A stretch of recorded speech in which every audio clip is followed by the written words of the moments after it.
So, very good morning, all the participants. Today, let us see some of the questions.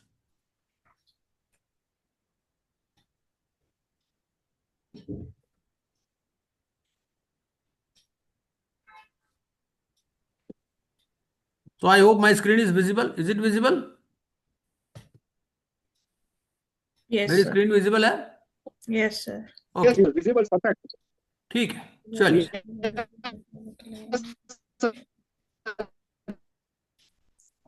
अब आप ये देखिए CIRP के study एक बार पढ़ो जरा नरेंद्र जी।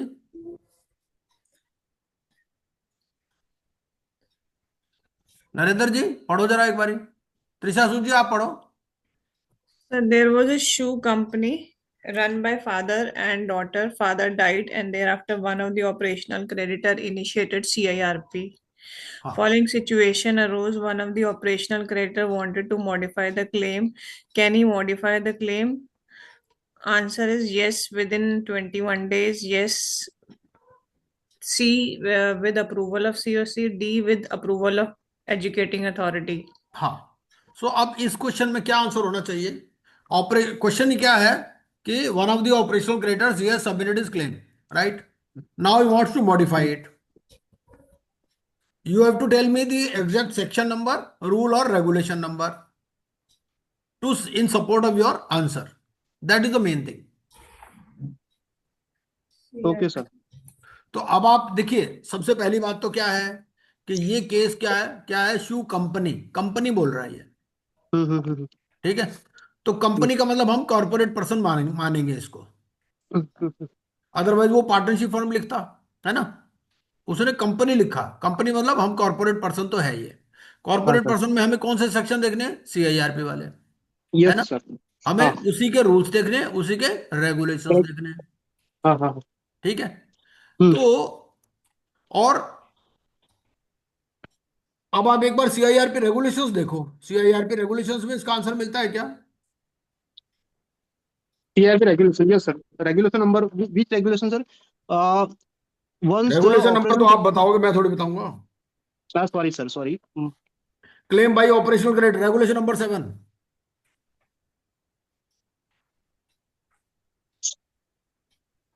हाँ हाँ, claim by operational, हाँ yes sir. देखो, अब आप रेगुलेशन नंबर 7 ये पढ़ो जरा, हम्म। 1 पढ़ो। आज का क्लास किस लिए है कि पढ़ना आए, मेन बात तो ये है, क्योंकि पढ़ना आएगा तभी हम पास होंगे, ऐसे नहीं होंगे। Yes sir. Regulation 7 sub regulation 1 पढ़िए जरा। 7.1, a person claiming to be operational creditor other than workman or employee of the corporate debtor shall submit claim with proof to the interim resolution profession in person by post or by electronic means in form B of schedule 1, provided that such person may submit supplementary document or clarification in support of the claim before the constitution of committee. हाँ, ठीक है। तो यहां पर हाँ sir. यहां थोड़ा सा हिंट मिल जाता है अपने को। क्या बोल रहा है? सप्लीमेंट्री डॉक्यूमेंट्स आप दे सकते हो या क्लैरिफिकेशंस दे सकते हो in support of the claim, hmm. ठीक है ना? तो before the yes sir. Constitution of the committee, लेकिन आपको ये करना कब है? Okay sir. Before the constitution of the committee. और कमेटी कितने दिन में फॉर्म होनी है आपकी? Constitution of committee, committee will उसके बी लिए फॉर्म्ड। रेगुलेशन कौन सा है? तो सबसे पहले तो हम यहां लिख देंगे हिंट में, यहां हम हिंट लिख देते हैं इसका, ठीक है?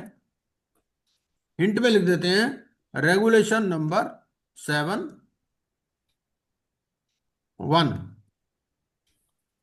7(1) प्रोवाइजो, ठीक है?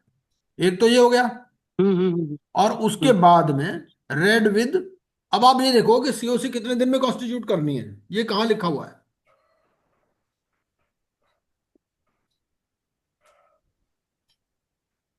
सर सेक्शन 21 में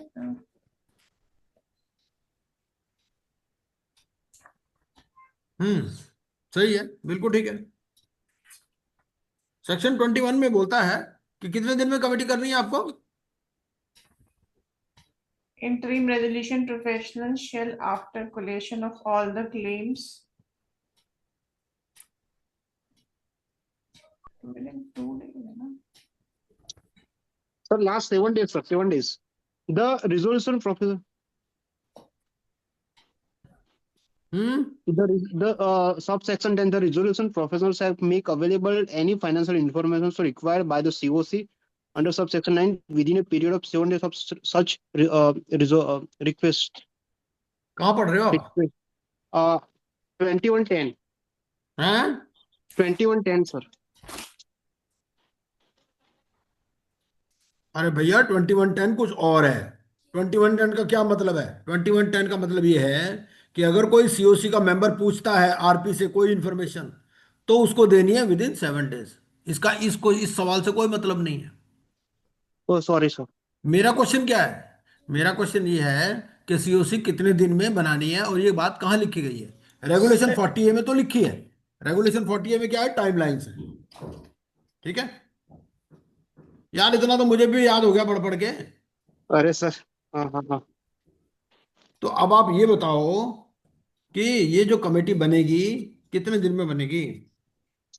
सर 2 days मैंने लिखा हुआ है ऊपर, लेकिन रेगुलेशन नंबर एक बारी। एक बार रेगुलेशन नंबर 17 देखो। Corporate. The IRP, sir, hold the first meeting of COC within 7 days of the filing of under report under this regulation. नहीं, रेगुलेशन नंबर 17 पढ़ रहे हो, क्या पढ़ रहे हो? सर रेगुलेशन 17 नंबर 17 मैं पढ़ती हूँ। 17(1) में लिखा है sir, yes, within 2 days of the verification of claims received under subsection 12A. हाँ, और within to verification of claims कितने दिन में करना है आपको? 14 डेज में क्लेम Verification. रिसीव करने हैं, 7 डेज में वेरिफिकेशन करना है, 2 दिन में कमेटी बनानी है ना? Okay. तो मैक्सिमम 23 डेज हो गया। हम्म। ठीक है। हम्म। और रेगुलेशन 40A भी पढ़ लो। इसके साथ में लिख देता हूं रेगुलेशन नंबर 40, sir, 17(1). 4040, sir. हाँ, 4040। Okay, sir. 40A, 40 capital A. 40. हाँ, model timelines for हाँ। corporate insolvency resolution process. The following hmm. table present a model timeline of CIRP on the assumption that the IRP is appointed on the date of commencement of the process and the time available is 180 days. हम्म। तो इसमें regulation 17(1) है।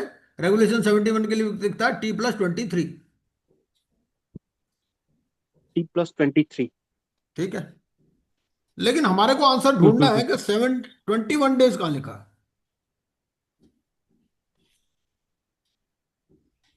13(1) में लिखा है sir. है? 13(1) regulation number 13(1). 13(1), okay. 13(1) में क्या कहता है? Verification of claims the right. हाँ, तो यहां क्या करेगा? ये कर देगा, लिस्ट ऑफ क्रेडिटर्स बना देगा। ठीक है, सही है, बिल्कुल ठीक है। तो ये सारे रेगुलेशंस पढ़ने से हमारे को क्या पता चला?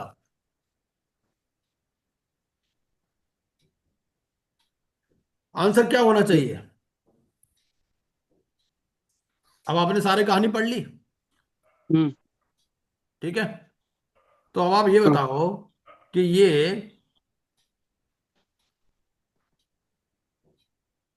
सर मॉडिफिकेशन कहीं अलग से दिया नहीं हुआ है, लिक्विडेशन में तो दिया हुआ था। नहीं नहीं नहीं, अपडेशन तो हो ही गया ना। यहां पर वो क्या कह रहा है भाई, सप्लीमेंट्री प्रूफ दे देगा। हमने 7(1) में क्या पढ़ा? 7(1) में पढ़ा कि सप्लीमेंट्री प्रूफ दे देगा। हम्म। तो सर बट वो तो first time submission of claim हुआ ना, वो मॉडिफिकेशन अलग नहीं होगा? भाई इसको आप 12 में पढ़ लो, अपडेशन ऑफ क्लेम पढ़ लो। अपडेशन तो खैर वो बात करता है अपडेट इट्स क्लेम, अपडेट भी कर सकता है।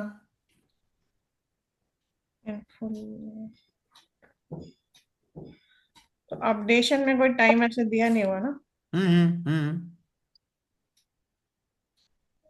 And when the claim is settled fully partly from the value, so it shall update its claim as and when the claim is satisfied from the source from insolvency commencement date.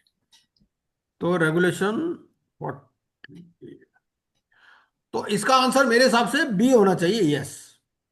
B, yes once within 21 days। नहीं, within 21 days. A पढ़ लो या B, आप देखो आपको क्या लगता है, ए लगता है या बी लगता है। One of the operational creditor want to modify the claim. Can he modify the claim? Hmm. 12A का टेबल में भी कुछ होगा। है। सर जो टेबल अभी देखा है उसके बारे में भी 12A में होगा। नहीं, 12 में तो ऐसा अलग से नहीं है। 48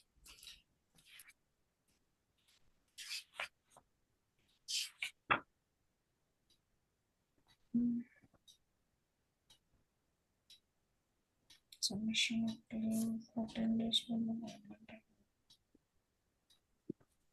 resolution of claim.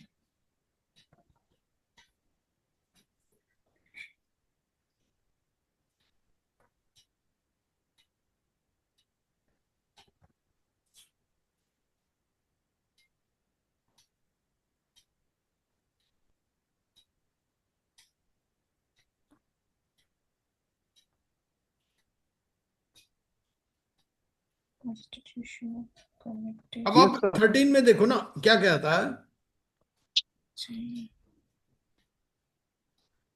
In the sir event that claims constitution, are received after the period specified under sub-regulation 1 of regulation 12 and up to 7 days before, तो मॉडिफिकेशन तो किसी भी स्टेज पर हो सकती है। मॉडिफिकेशन तो लास्ट स्टेज तक चल सकती है। But sir, where it will be written, sir? ऐसा कुछ डायरेक्ट लिखा है ना, रेगुलेशन 13(1)(b) पढ़ो। 13(1)(b). हाँ, regulation 13, sub regulation 1 capital B. हाँ, पढ़ो मैडम, पढ़ो ना, आप पढ़ो तो madam. 7 days before the date of meeting of creditor for voting on the resolution plan or the initiation of liquidation, as a case may the IRP or RP has a case may be shall verify or such claim and categorize them as accept or non-acceptance of collection. तो देखो, जब claim submit कर सकता है तो modify तो कर ही सकता है ना। तो I think the hmm, answer should be B. अब क्वेश्चन इसमें ए और बी के बीच में अटकेगा कि ए है या बी है। मेरे हिसाब से तो बी हम्म, होना चाहिए इसका आंसर।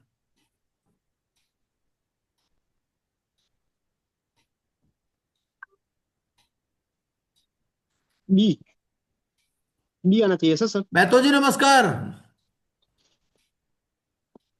महतो जी आप हैं क्या? प्रवीण महतो जी।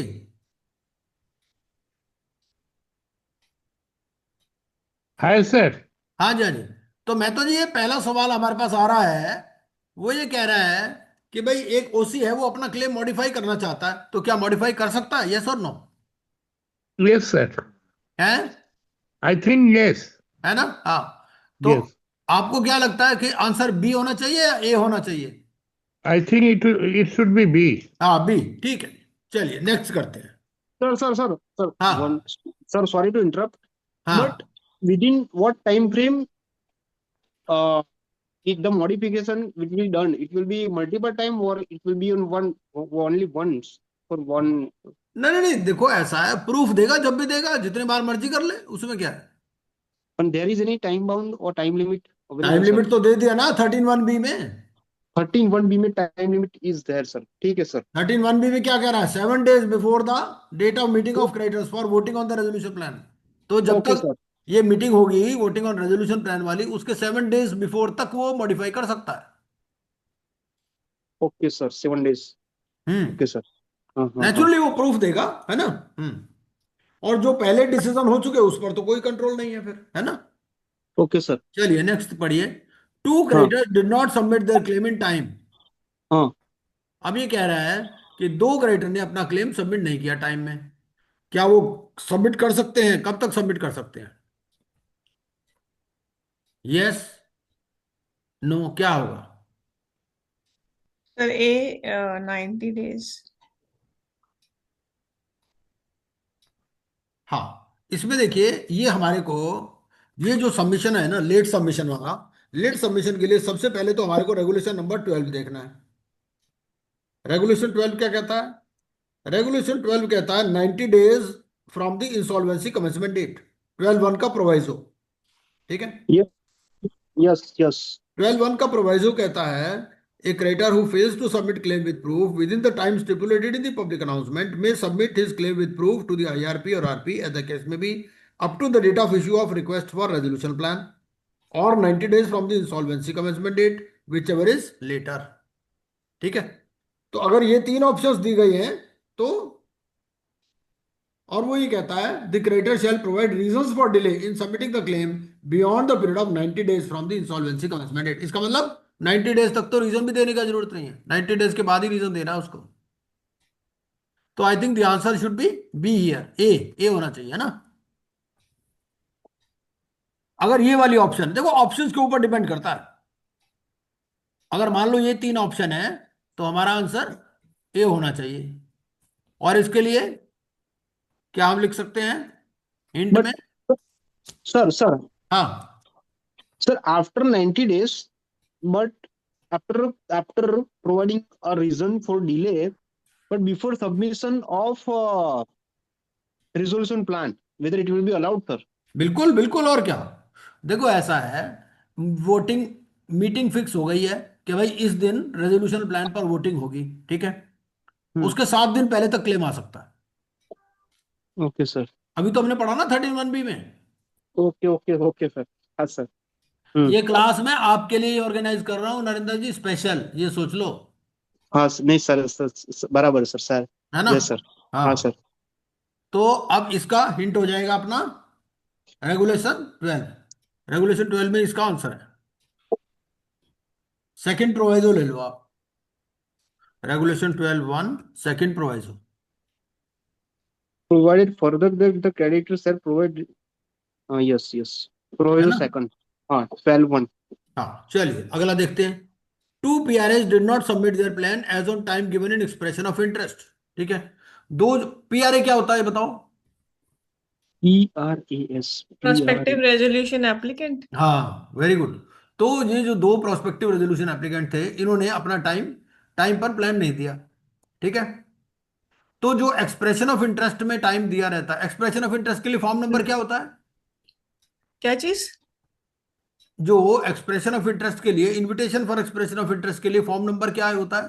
फॉर्म जी। फॉर्म जी, वेरी गुड। ठीक है। और इसका आंसर नो है सर, उनको अलाउड नहीं है लेट सबमिशन। हाँ बिल्कुल, वो तो ठीक है, आंसर तो सही है, लेकिन आपको बताना है regulation number, regulation section number number. हाँ, 40। 36 के आसपास मिलना चाहिए। हाँ 36 38।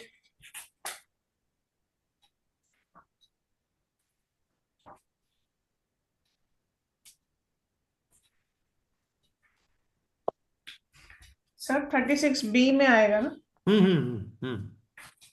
ये 36(b) का 6 देख लो आप, 36(a) का 6 देख लो।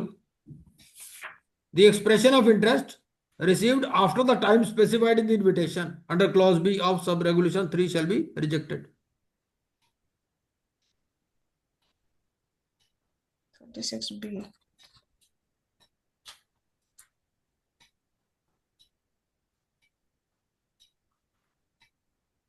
तो 36(a)(6), क्यों जी? Yes, sir. Yes. Regulation 36(a)(6 है ना। Expression of interest received after the time specified in the invitation under clause B of sub regulation 3 shall be rejected. ठीक है। चलो नेक्स्ट देखो। The wife of the CD, ये मैं इसको कर देता हूँ।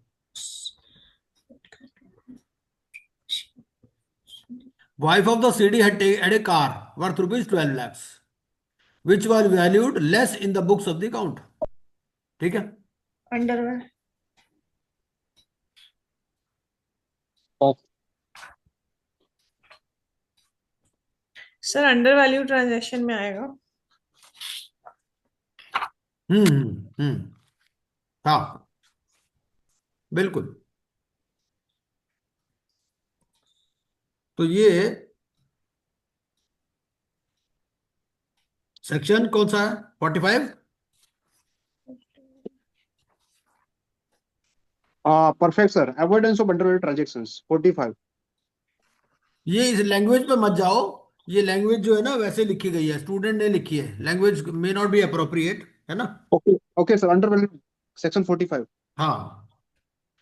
Okay, sir.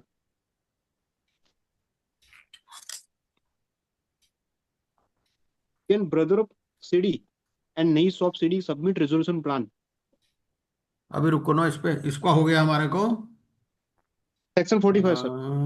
ये थोड़ा फास्ट जाते हैं sir.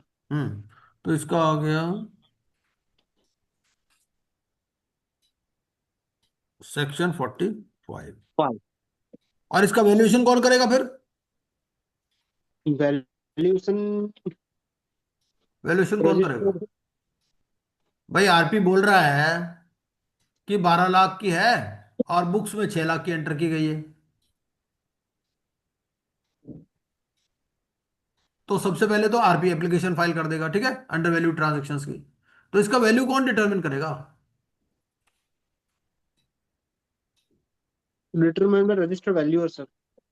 Independent expert word use किया गया यहाँ। Experts. Independent expert. 46(2). The adjudicating authority may require an independent expert to assess evidence relating to the value of the transactions mentioned in this section. Perfect sir, perfect. Independent experts, बराबर sir, सही है sir. है ना। Independent चलो, experts. Next, can brother of the CD and niece of CD submit resolution plan? एक brother है और एक नीस है, तो क्या वो प्लान सबमिट कर सकते हैं? No no sir, associate can't. Associate कहां से आ गया? मतलब रिलेटिव सर। आप सेक्शन बताओ रिलेटिव। ना। अरे सर, रिलेटिव की सेक्शन तो। 524 कैपिटल ए।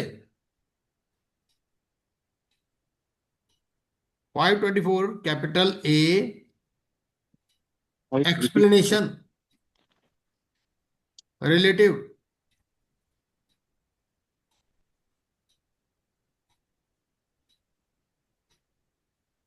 ब्रदर इसमें आ जाता है। और नी सब्सिडी क्या होगा? नीस क्या होगी? नीस डॉटर होगी, डॉटर ऑफ ब्रदर, है ना। तो ब्रदर सन एंड डॉटर इसमें भी आ जाएंगे। तो ये आपका, देखो ऐसा है, पहले आपको मेन बात ये, आंसर कई बार आप तुक्के से भी दे सकते हो, लेकिन ये आपको तुक्के। दोबारा उस सेक्शन पर जाना है, उसको दोबारा पढ़ लेना है, whether they are related parties और नॉट, यस, ठीक है। और सेक्शन 524 कैपिटल ए, और इसमें भी आप जाओ तो एक्सप्लेनेशन में, एक्सप्लेनेशन। देखो हमारे को तो चिंता ये रहती है यार, हमारा नाम खराब नहीं करो बस। वो कहे गुप्ता जी से पढ़े और फिर भी पास नहीं हुए, तो वो चीज अपने को ये चिंता रहती है, और कोई बात नहीं अरे अरे सर, ऐसा नहीं है सर। है। नहीं नहीं सर, ऐसा नहीं। नहीं नहीं सर, अभी। ये 12 हो गया, ठीक है, ब्रदर। और वो रह गया आपका brother. Brother son and daughter, niece हो गई, 14 हो गया। हाँ ठीक हाँ, है जी, सही है सर। Perfect perfect sir. है ना। हाँ हाँ हाँ हाँ। क्योंकि देखो हमें पहले ढूंढना आ जाना चाहिए भाई कहाँ लिखा आ गए सर, आ गए। हाँ, अभी हम भी पहुंच गए सर। है ना, पहुंच गए ना। हाँ हाँ हाँ हाँ। हम्म। Yes sir. अभी पहुंच तो गए, बट हम्म। आप ये बताओ कि ये कहाँ लिखा है कि ये सबमिट नहीं कर सकते रेजोल्यूशन प्लान? रिलेटिव तो हो गए, लेकिन ये भी बात कहीं लिखी होगी ना कि रेजोल्यूशन प्लान सबमिट नहीं कर सकते। वो क्या रेगुलेशन 36A में लिखा है?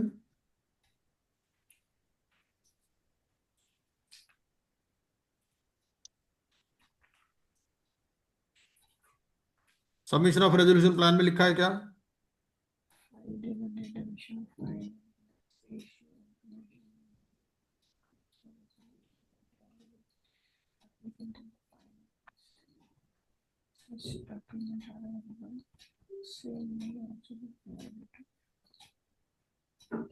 भाई मैं कह देता हूँ ठीक है, रिलेटिव तो है, लेकिन ये बताओ ये कहाँ लिखा है कि रिलेटिव नहीं सबमिट कर सकता?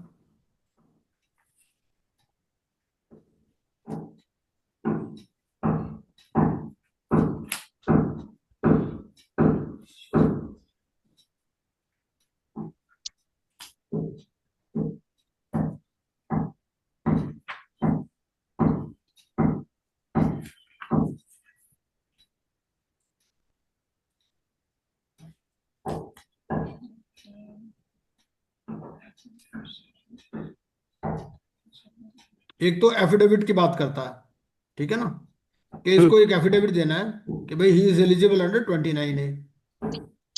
हम्म,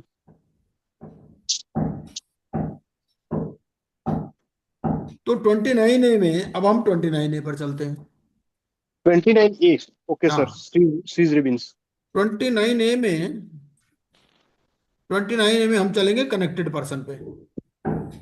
connected person. Hmm hmm. Connected person में क्या बोल रहा है? Any person who is the promoter or in the management or control of the resolution applicant who shall be the promoter or in the control. हम्म, बराबर बराबर sir. तो यहां पर ये थोड़ा सा आएगा। सही है sir, connected person, any person who is the promoter or in the management or control of the resolution applicant. Hmm पर sir, it's directly something written कि whether relative is not a part of all such schemes, नहीं, something is। इसका third point पढ़ लो ना। हाँ yes sir, third में भी लिखा है रिलेटेड पार्टी लिख shall दिया ना, not include holding any। Company, subsidiary company, associate company और related party of a person okay. Refer to in clauses 1 and 2। Hmm. तो रिलेटेड पार्टी तो हो ही गया ना इसका ये, yes sir, yes sir, yes. जो अगर उसका रेजोल्यूशन प्लान। लेकिन अभी भी नहीं हुआ, आई एम नॉट सेटिस्फाइड। क्यों? वो कहता है कि कनेक्टेड पर्सन इनएलिजिबल होना चाहिए। कनेक्टेड पर्सन तो है, लेकिन हम ये कैसे कहेंगे कि वो इनएलिजिबल है?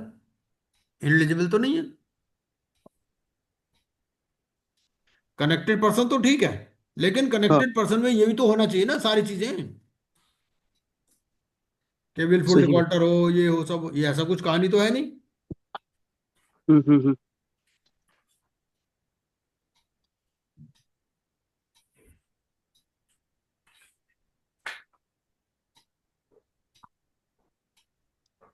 हम्म नहीं, बताइए ना इसका आंसर। इसका answer. In this case, they are eligible to submit because they are not ineligible. Hmm Although they are related, but they are not ineligible. हम्म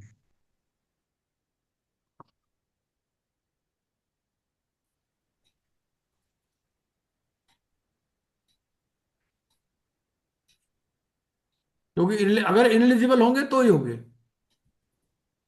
पर पहला क्वेश्चन ये है कि whether they are related parties और not, they are related parties, ठीक है ना। हम्म। लेकिन ये है कि वेदर दे आर इनएलिजिबल, ऐसे हम ऐसे ऐसे पूछ लेते हैं, whether they are ineligible, है ना। तो अभी तो नो है इसमें, जब तक और हमारे को इंफॉर्मेशन नहीं मिलेगी, है ना। हम्म, कनेक्टेड पर्सन तक जा सकते हैं, लेकिन कनेक्टेड पर्सन भी इनएलिजिबल होना चाहिए। अगर एलिजिबल है तो कोई दिक्कत नहीं है। तो हम इसको सेक्शन 29A में कर देंगे। वैसे भी उससे आप एफिडेविट तो ले ही रहे हो 29A वाला। चलिए next, voluntary liquidation. A company incorporated on this date and as per articles it was to be wound up voluntarily in fixed time। कई बार होता है कि कंपनी जो है एक फिक्स पीरियड के लिए फॉर्म होती है, ठीक है, होता है ऐसा। यस सर, यस सर, जो तो JV. What are the circumstances in which such company is formed? कौन कौन से सर्कमस्टांसेस रहते हैं? JV, bridges, road right, construction, very correct. Specific so normally in case specific of construction projects or in case of projects which are for a specified in specific nature. Duration, so they Yes. Incorporate a company specially for that purpose. क्यों? क्योंकि वो कहता है भाई उसके liabilities उसके assets एक ही जगह रहेंगे, कोई लिटिगेशन होगा तो उसी कंपनी के अगेंस्ट में रहेगा, दूसरी कंपनी को इन्वॉल्व नहीं करते वो, है ना। हम्म। और कई बार क्या होता है कि टेंडरिंग के पर्पज से बहुत सारी कंपनीज आपस में मिल जाती हैं, क्योंकि एक कंपनी क्राइटेरिया पूरा नहीं करती। मान लीजिए वो नेटवर्क का क्राइटेरिया रख दिया 1,000 करोड़ का, तो क्या होगा, दो कंपनी मिल जाती है 500 करोड़ वाली, वो एक एसपीवी बना देते हैं और उस एसपीवी में वो कॉन्ट्रैक्ट ले लेते हैं, है ना। Yes, sir. उसी का पैन हाँ नंबर सब चीजें उसकी। हाँ। तो the company had dues of income tax and creditors, company के पास ड्यूज थे, ठीक है, इनकम टैक्स के हम्म। ड्यूज हैं और क्रेडिटर्स के ड्यूज हैं। हाँ। And it was later found out that the voluntary liquidation was carried out to defraud the creditors, ठीक है। बाद में ये पता चला कि ये वॉलंटरी लिक्विडेशन का पर्पज ये था टू डिफ्रॉड द क्रेडिटर्स, ठीक है। तो पहला हम्म। क्वेश्चन ये है कि whether NOC is required from income tax department.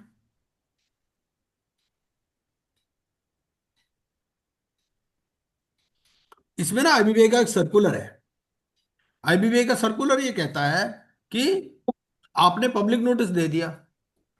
अब पहले तो ये बता दो वॉलंटरी लिक्विडेशन में पब्लिक नोटिस होगा नहीं होगा, क्या होगा? ये होता है सर। हम्म, ठीक है। कोई कोई regulation number two support this? 14. The liquidator shall make a public announcement in 40 Form A of Schedule 1 within 5 days from his appointment. Regulation 14, number sir. 14। 14. Yes, sir. 14.1. Very good. Hmm. वाह, ठीक है। तो public announcement कर दिया, income tax Hmm. Department भी अपना claim submit कर लेगा। वॉलेंटरी लिक्विडेटर जो है बुक्स को भी देख लेगा, है ना, बुक्स में भी Hmm. क्लेम है कि नहीं। Hmm. उनको Hmm. कह सकता है, ईमेल भेज देता है, लेकिन एनओसी नहीं चाहिए, एनओसी डिफरेंट है। देखो एक कम्युनिकेशन करना, अगर यही क्वेश्चन पूछ ले कि weather he can communicate, he can communicate, communication में कोई दिक्कत नहीं है, लेकिन एनओसी नहीं चाहिए। Okay. अच्छा, आप इसका कोई सर्कुलर नंबर बता सकते हो? Circular. हाँ, सर्कुलर नंबर बता दो। Oh, oh, oh, oh, oh. Circulars are actually not prepared or hmm, given or क्या? not written, sir. Not written. नहीं है सर। क्या नॉट सर्कुलर रिटर्न? मतलब सर सर्कुलर नहीं पढ़ा। नहीं पढ़े तो नहीं है, बट हमने जो आपको ये अपडेट बेयर कोड वाला पीपीटी दिया, उसमें ओके तो सर उसमें। सर्कुलर है ना। Yes sir reference is there in PPT. Okay ये एक बार देखो। Sir screen is not sir. नहीं नहीं, स्क्रीन में दोबारा शेयर कर रहा हूँ ना, मैं दूसरा हम्म। शेयर कर रहा हूँ उसमें। ये जो है,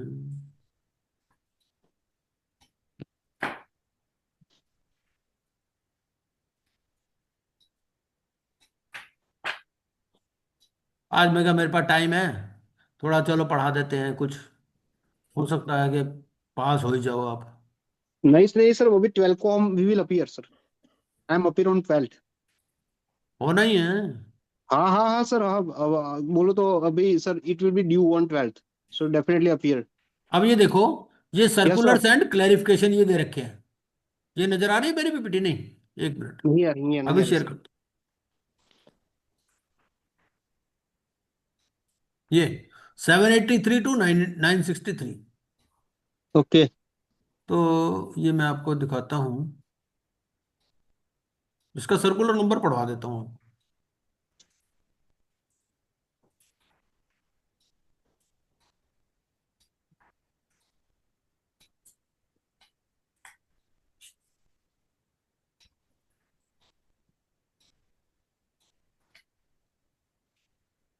ये देखो, सर्कुलर्स एंड क्लैरिफिकेशंस क्लैरिफिकेशंस। आ गए।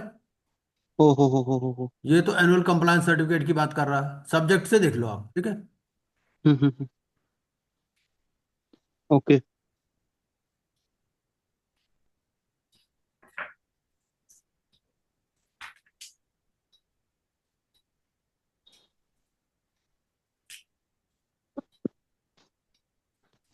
ये एप्लीकेशन अपॉइंटमेंट ऑफ एआर, ये देखो ये मिल गया, ठीक है। हम तो कहते हम्म। हैं हमारे पे भी विश्वास मत करो, आप बुक में पढ़ो। ये देखो, ये पढ़ो जरा क्या लिखा। सब्जेक्ट पढ़ सही लो। है सर, सही सही, perfect perfect sir. Clarification regarding requirement of security NOC or no due certificate of department during voluntary requisition under code 2016। Perfect है सर। है ना? हाँ हाँ, उसमें क्या है सर, मतलब नो, क्या है, क्या क्लेरिफाई किया सर लास्ट में?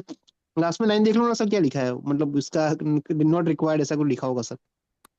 हम्म 4 नंबर या पढ़ तो लो। मैं, 4 number, okay, okay, the process of applying and obtaining of such NOC NDC from the department consumes substantial time, and thus milestones against the express provision of the code, and also defects the defeats. objective, defeats the objective of time bound completion of process under the code. 5वां भी पढ़ लो। For therefore it is hereby clarified that as per the provision of the code and the regulations, read with the ITR, read with section 178 of the Income Tax Act 1961, and in IP insolvency professional handling voluntary liquidation process is not required to seek any NOC handling from the department as a part of compliance in the said process. ठीक है। Yes sir, yes sir, yes sir. I definitely print out this circular sir immediately sir. अरे इसका नहीं, ये तो पूरा update वाली जो पीपीटी है ना, अपडेट न्यू बेयर कोड, इसके अंदर है। मैंने वेबसाइट पे भी डाल रखी है। ओ हो, सही है सर, सही है, पर अभी ये वाला तो निकाल के रखेंगे सर हम, ठीक है, डेफिनेटली सर। चलिए। हाँ सर, हाँ sir. Next, whether voluntary liquidation application can be withdrawn. Hmm, voluntary liquidation वाली एप्लीकेशन आपने फाइल कर दी, एडमिट हो गई, हाँ क्या विड्रॉ हो हाँ, सकती है? ये पूछता है कई बार। विड्रॉल के लिए तो अलग से फॉर्म, फॉर्म नंबर है sir, withdrawal from corporate voluntary liquidation account from अरे दिस। वो अलग चीज है यार। Okay, sorry sir, sorry sir, sorry. वो पता क्या है, वो तो हाँ ये है फॉर्म, कि कोई क्लेम किसी का रह गया, वो वहां से हाँ, विड्रॉ कर लेगा। ओके वो ओके अलग सर। चीज है। ये कह रहा है हो। कि withdrawal of application for voluntary liquidation, withdrawal of voluntary liquidation application, ये है। तो आंसर क्या होगा इसका? हम्म, आंसर इसका सी है। स्टैच्यूट में नहीं लिखा, लेकिन नेचुरली आप एप्लीकेशन टू एडजुडिकेटिंग अथॉरिटी तो कर ही सकते हो, है ना? मतलब we can withdrawal sir, yes. हाँ, तो answer should be C, statute is silent. and it will be withdrawn with the application to adjudicating authority हाँ sir. बिल्कुल बिल्कुल, बिल्कुल ये आंसर होना चाहिए इसका। Okay, but sir, in case of adjudicating authority approved but RP is denied, you can't withdraw. RP का क्या है? आरपी एडजुडिकेटिंग अथॉरिटी से ऊपर थोड़ी RP. Okay, okay sir, okay, okay, okay, ultimately लेकिन lower। लेकिन मान लो यस और नो दो ही ऑप्शन दिए हूं। तो नो ही आएगा सर, डेफिनेटली सर। चलिए, what kind of resolution was required in about case? Special resolution, unanimous resolution, normal resolution? Special resolution. नहीं, स्पेशल नहीं। देखो, आप क्वेश्चन पढ़ो शुरू से, क्या बोलता है कि it was formed for a specific duration. Ordinary resolution. हाँ, तो इसका आंसर होगा और normal resolution, ordinary resolution.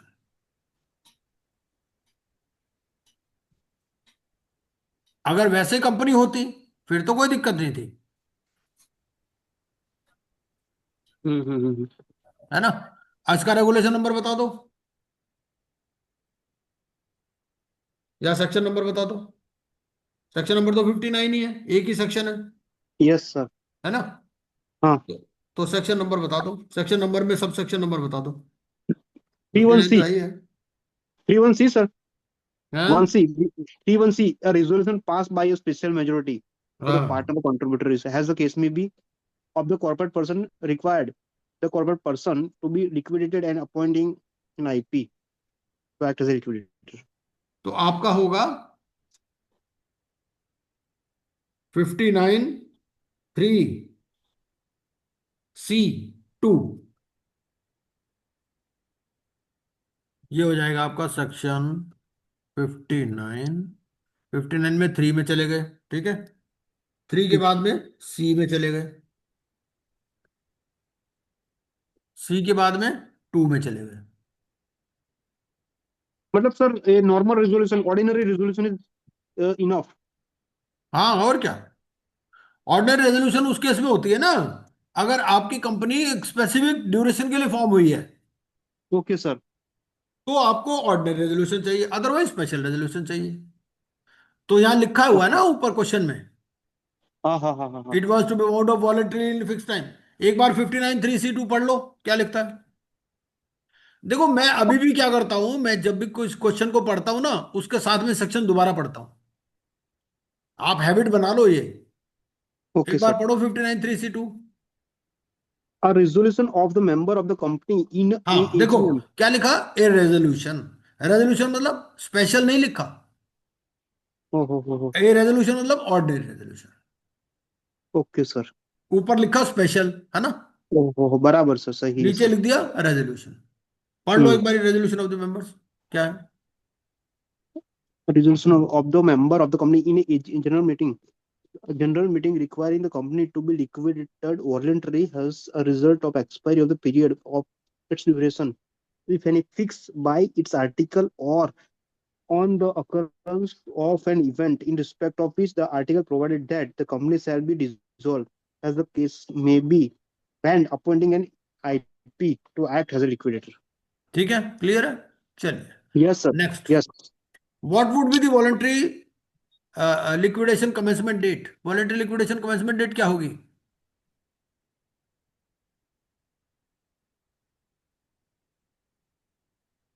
Declaration, declaration by CD, sir.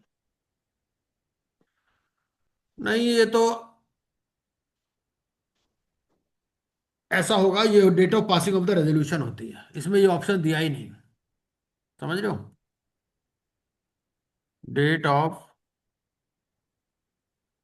Passing of resolution by members, ठीक है।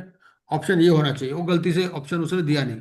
ये क्या रहेगा, अब आप ये देखो, इसका 59 का 5 पढ़ो, section 59 sub section Subject 5। to subject to approval of the creditors under subsection 3.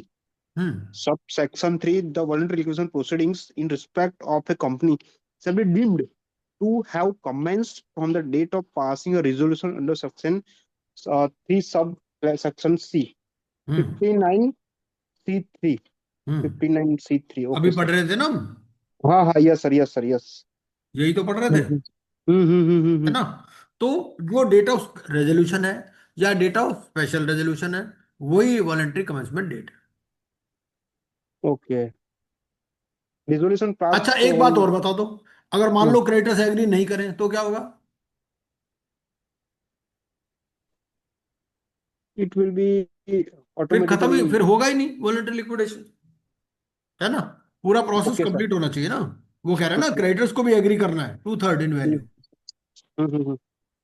एक बात और बता दूं, हम्म। वो ये कहता है कि दे शैल अप्रूव द रेजोल्यूशन, उनके लिए कोई मीटिंग नहीं होनी जरूरी है।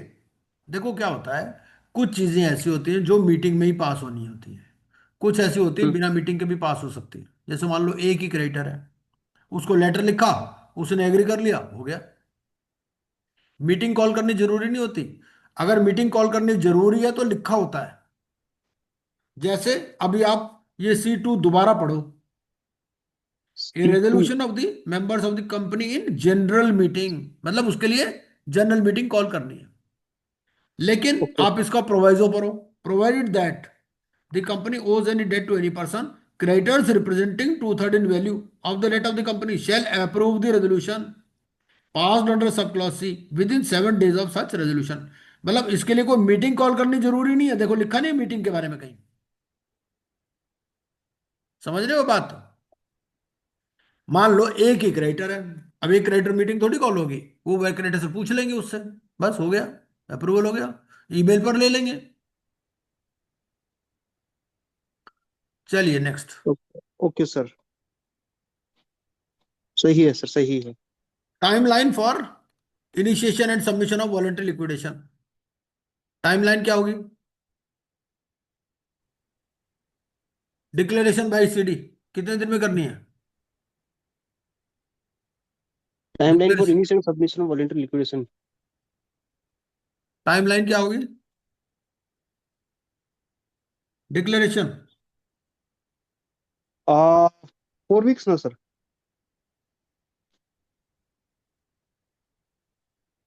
नहीं 4 वीक्स के अंदर तो आपको ये करना है, 4 वीक्स के अंदर तो स्पेशल रेजोल्यूशन या रेजोल्यूशन पास करनी है।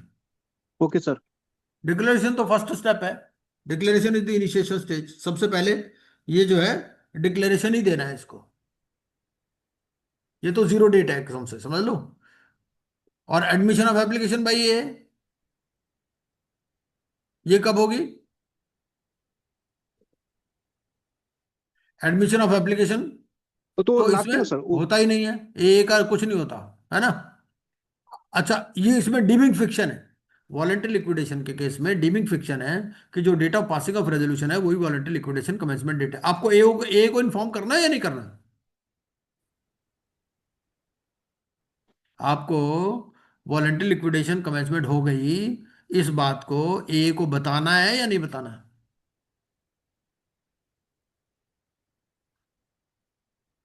आपको बताना है बोर्ड को और एमसीए को। क्या लिखा है 59(4) में? The company shell notify the registrar and the board, कितने दिन में बताना है? विद इन 7 डेज और द सब्सिक्वेंट अप्रूवल। ठीक है, चलिए नेक्स्ट। कैन आरपी नहीं, अपॉइंट प्रोफेशनल्स सर एडवोकेट? उसका सर उसका आंसर क्या है, sir? Admission of application by adjudicating authority, sir. नहीं पता चला, सर। एप्लीकेशन ऑफ भाई देखो ऐसा है, डिक्लेरेशन तो जो है ना, हाँ, डिक्लेरेशन बाय सीडी, हाँ। ये क्वेश्चन ही प्रॉपर नहीं फ्रेम किया है इसने स्टूडेंट ने। आप डिक्लेरेशन बाय समझाओ, सर। सीडी चलेगा, क्या सर। है? वो तो चलेगा, सर। डिक्लेरेशन आप बाय सीडी तो ये है कि भाई as soon as you decide, as soon as decision for voluntary liquidation is made, सबसे पहले तो यही काम करना है।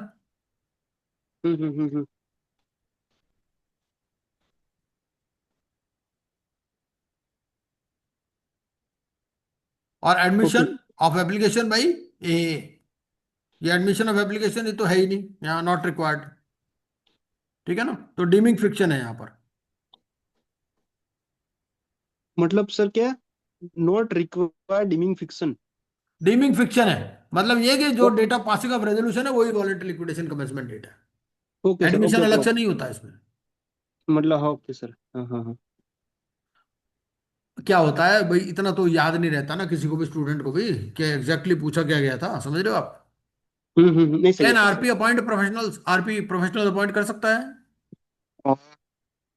RP is definitely appoint professionals with RP तो वर्ड यहाँ गलत लिख दिया इसने, इसको लिक्विडेटर लिखना चाहिए था, वॉलेंटरी लिक्विडेटर, है ना। voluntary liquidator. हाँ, हम्म। हाँ। Yes, sir. यस। या फिर आईपी लिख देता। voluntary liquidator. हाँ, तो ये कर सकता है नहीं कर सकता? But sir, subsection or rules वो लिखो, in which देखो ना कहाँ, वो तो आपको रेगुलेशंस में मिलेगा। 11, sir, 11, sir. Engagement of professionals.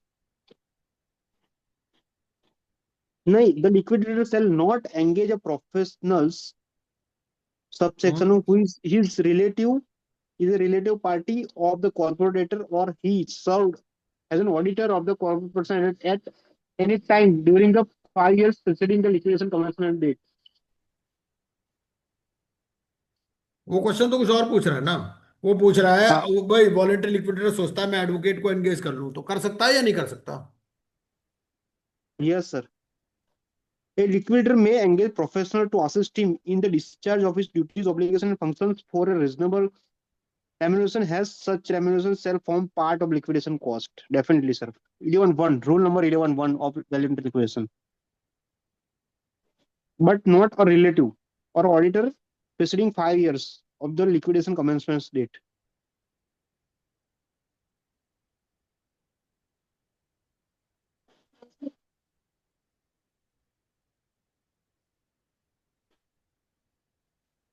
As soon as he becomes aware of it as a liquidator. ये भी ऑप्शन रहेगा इसमें, यस। है ना।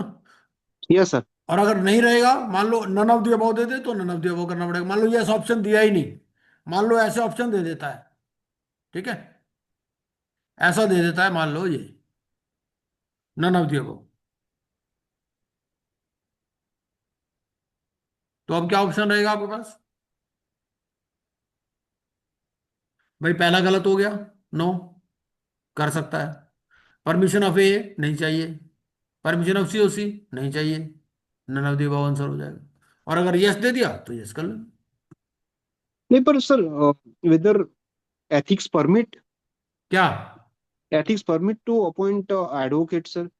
Is there any restrictions like भाई देखो, advocate is आपको देखो 11(1) क्या लिखता है? 11(1) लिखता है a liquidator may engage professionals to assist him. तो एडवोकेट भी तो प्रोफेशनल ही है। okay, okay, okay, sir, okay. भाई मान लो जैसे ये कह रहा है, देखो शुरू में क्या कह रहा है, शुरू में कह रहा है कि भाई कंपनी के केसेस चल रहे हैं, लिखा ना। Hmm. अब मान लो उसके लिए कोई एडवोकेट हायर करना चाहे तो कर ही सकता है ना, क्यों नहीं कर सकता? Okay, sir. ठीक है जी। Okay. हाँ सर। अब चलो प्री पैक पे चलते हैं। प्री पैक पढ़ा feedback. हुआ है? या सर, सब पढ़ा है सर, एकदम प्रॉपर्ली पढ़ा है सर। चलो, ठीक है, या अब ये कह रहा है कि company was not registered under MSME, MSME में रजिस्टर्ड नहीं है ये, हाँ। And the partners of the company decided to go for prepack. Company मतलब ये एलएलपी का मतलब है ना, क्योंकि हम्म। पार्टनर्स की बात करता है ना। हम्म। तो अब आप ये बताइए, ये एमएसएमई में रजिस्टर्ड नहीं है, हम्म। और लेकिन वो जो पार्टनर्स हैं they want to go in for prepack, तो क्या जा सकते हैं, अप्लाई कर सकते हैं प्रीपैक में?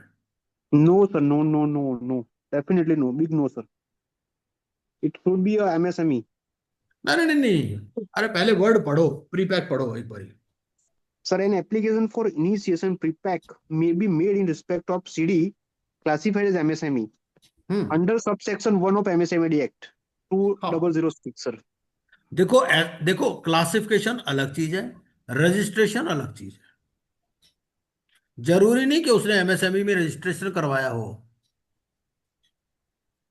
लेकिन अगर वो एमएसएमई का क्राइटेरिया मीट करती है तो जा सकते हैं। दोनों बातों में फर्क है। क्या लिखता है? Hmm. Classified as MSME. और Classified, okay. Classified as MSME में क्या आपके पास क्राइटेरिया है? एमएसएमई का क्राइटेरिया क्या है, बता दीजिए एक बारी। MSME का क्राइटेरिया वही है सर, 550 और 250, 110, 110, हम्म। क्या, मुझे समझ में नहीं आया क्या बोला आपने। Sir turnover would be 1 crore, 10 crore and 50 crore, and investment in plant and machinery would be 50, 550 or 250 crore.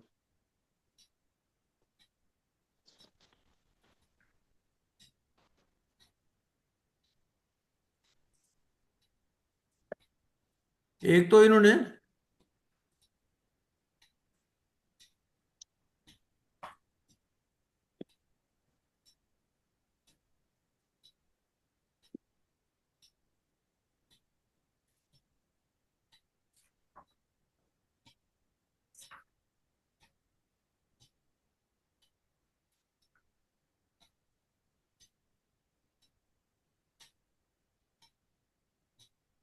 ये, तो माइक्रो क्या है? Micro, small and medium. 1 and 5, capital 1 and one 5. होना चाहिए और 5 हम्म। ये। और ये देखिए पढ़ा जा रहा पढ़ा जा रहा है। है ना। हाँ। तो एक बार देखिए क्या है, क्या कहता है, माइक्रो कौन है? Micro means 1 crore, investment 1 crore turnover 1 of, होना चाहिए। हाँ, और एक्सपोर्ट टर्नओवर इसमें आएगी कि नहीं आएगी? definitely sir, definitely. नहीं It's आएगी। part. नहीं नहीं नहीं। एक्सपोर्ट टर्नओवर इसके अंदर नहीं आएगी। ठीक है जी। और इन्वेस्टमेंट किसकी है? प्लांट एंड मशीनरी या इक्विपमेंट की है। मान लो लैंड की है, बिल्डिंग है, वो सब नहीं आएगी इसमें। सिर्फ क्या इन्वेस्टमेंट देखनी है आपको? प्लांट एंड मशीनरी या इक्विपमेंट की। ठीक है जी। ओके तो सर। 1 और 5, और स्मॉल में क्या हो गया? 10 और 50। और मीडियम में क्या हो गया? 50 to 50। 50 to 250। 50 to 250। अब अभी ये क्राइटेरिया और बढ़ गया है, लेकिन हमारे सिलेबस में यही है। अब आज की डेट में अगर हम देखें, तो आज की डेट में दोबारा चेंज हो चुका है ये। लेकिन आपको तो कट आउट डेट देनी है ना सिलेबस के हिसाब से।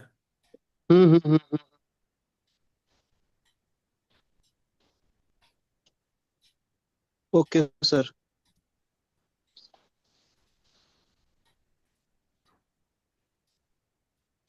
कंट्रोल सी करके।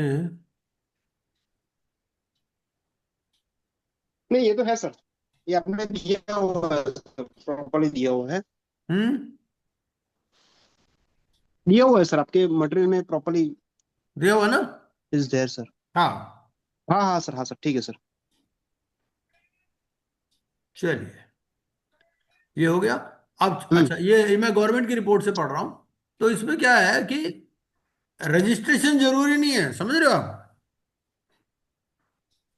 भाई क्या है कि आपका अगर ये क्राइटेरिया हो रजिस्ट्रेशन के गया, बिना तो ये जरूरी नहीं कि आपने एमएसएमई का रजिस्ट्रेशन करवाया या नहीं करवाया। क्वेश्चन क्या पूछ रहा है? क्वेश्चन ये पूछ रहा है कि भाई उसने रजिस्ट्रेशन नहीं करवा रखा, लेकिन एमएसएमई है, तो क्या वो प्री पैक के लिए अप्लाई कर सकता हम्म। है? The answer is yes. नहीं सर, यहाँ पे नो लिखा है, नो नॉट रजिस्टर्ड अंडर, ये कि यस है, यस है, हाँ हाँ।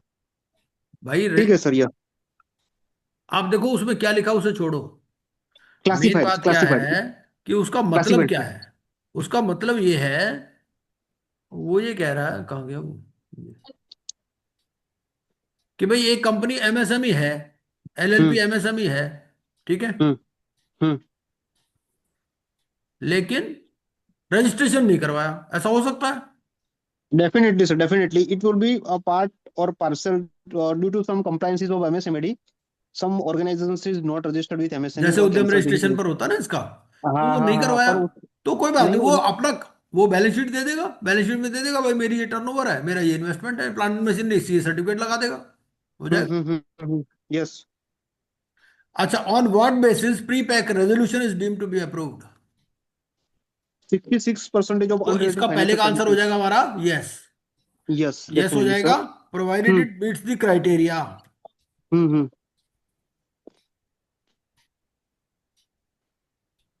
Provided meets the criterion for MSME.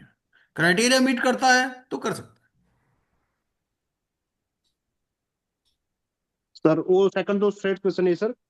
54A3, the corporate debtors are obtained in approval from its FC, not being its related, representing not less than 66% in value of the financial debt due to such creditor for है। the हाँ, for नहीं वो ठीक है, इसमें answer क्या होगा second का? Sir B. भी वेरी यस गुड। सही है। Approval by Already 66%। financial. Sixty हाँ सिक्स परसेंट इन वैल्यू लिख दो ज्यादा ज्यादा, है ना, हाँ हाँ हाँ। Of unrelated financial creditor. अच्छा मान लो कोई फाइनेंशियल क्रेडिटर है ही नहीं, या all all financial creditors are related parties, तो क्या होगा?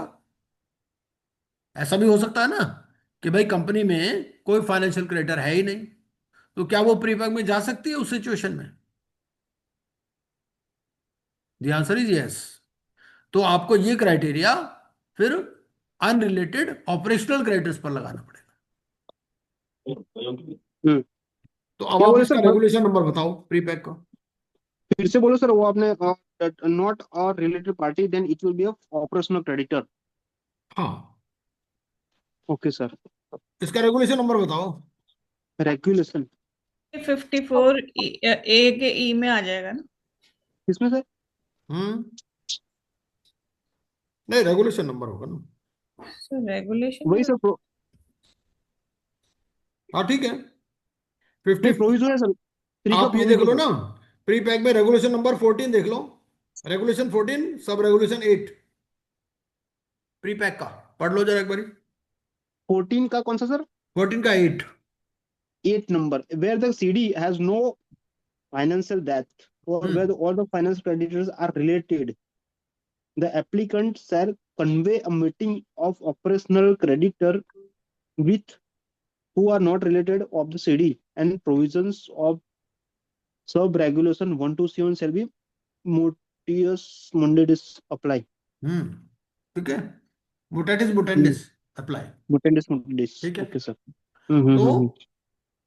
ये, चलिए, ये हो गया हमारा, ये आंसर हो गया। मतलब क्या है सर, मतलब नहीं है तो क्या कर सकते हैं सर, मतलब इसमें क्या लिखा है मतलब ये एट है में सर? कि ऐसा हो सकता है ना कि कोई फाइनेंशियल डेट हो ही नहीं कंपनी में, हम्म हम्म हम्म तो फिर हम्म आपको क्या करना पड़ेगा, ऑपरेशनल क्रेडिटर्स की लिस्ट बनानी पड़ेगी। ऑपरेशनल क्रेडिटर्स की लिस्ट में जो अनरिलेटेड है उसमें 66% से अप्रूवल लेना पड़ेगा। 66% ऑफ इन वैल्यू सर, हाँ। उसके अप्रूवल लेनी पड़ेगी। ठीक है अच्छा, सर। ये लिस्ट कौन बनाएगा? आरपी बनाएगा, वही सीडी सर। बनाएगा, कौन नो बनाएगा? No no no no, CD sir, corporate debtor sir, क्योंकि the control is lying with CD, और फॉर्म नंबर नॉन क्या है इसके ईआरपी। लिए? कौन से फॉर्म में लिस्ट बनाएगा? Form number, form number P2। ओ हो P2। ग्रेट हाँ, सर, ग्रेट। सही है सबसे सर। पहले लिस्ट ही बनाता है, ये पहला काम ही लिस्ट बनाना है। हो सही है सर, डेफिनेटली सर। क्योंकि लिस्ट में ये बता देता है फाइनेंशियल क्रेडिटर कौन है, उसके related unrelated, operational creditor related unrelated, सारी कहानी उसमें बता देता है ना। Okay sir, okay okay okay okay okay चलो, मैं तो इसीलिए पढ़ा देता हूँ ताकि मुझे भी थोड़ा ध्यान रहे, ये बात है। मेरा ओके पर्पज सर। ये है कि भाई मुझे भी रिवाइज होता रहता है इस बहाने, नहीं नहीं, सही है सर, आप एकदम अच्छे से एकदम ग्राउंड लेवल पे पढ़ाते हो सर, सही है सर। है ना। चलो, हाँ सर। अब इंडिविजुअल इंसॉल्वेंसी पे चलो। When the yes sir. claim of creditors is not accepted, whom should he approach? Individual insolvency में एक आदमी का क्लेम एक्सेप्ट नहीं हुआ, तो वो किसको अप्रोच करेगा?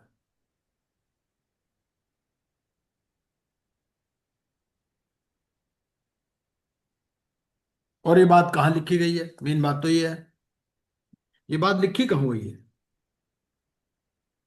वो तो हम तुक्के से बता देंगे भाई ए होना चाहिए, हम्म लेकिन इंडिविजुअल इंसॉल्वेंसी मतलब पार्ट 3। हम्म। एक इंडिविजुअल इंसॉल्वेंसी की एप्लीकेशन एडमिट हुई, एक आदमी ने क्लेम सबमिट किया, उसका क्लेम एडमिट नहीं हुआ, अब वो कहाँ जाए?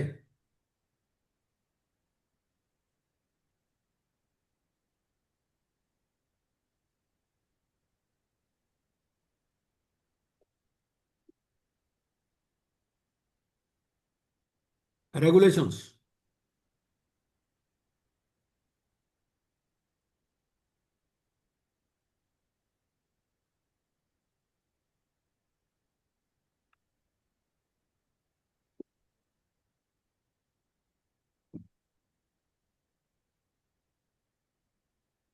और एक और बात भी बता दो कि इंडिविजुअल इंसॉल्वेंसी की एप्लीकेशन क्या विड्रॉ हो सकती है?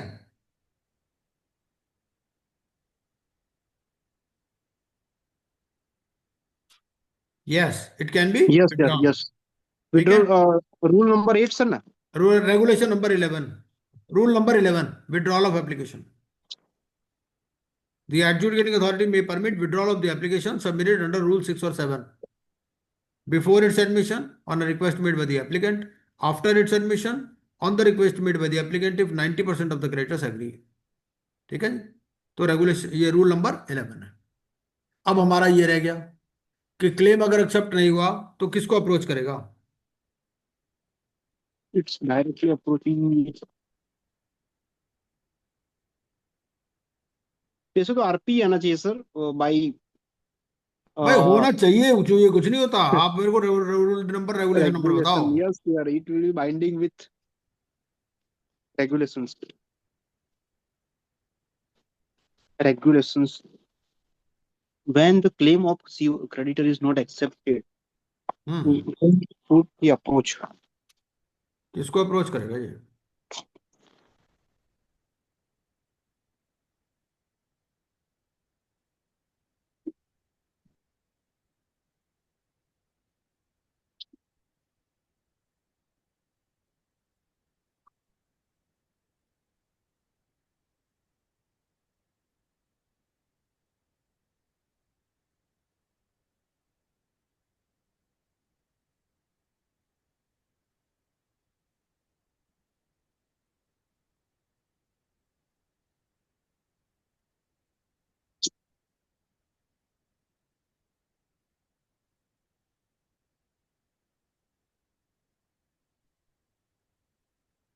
आप देख लो 179, 179 में कुछ लिखा है क्या?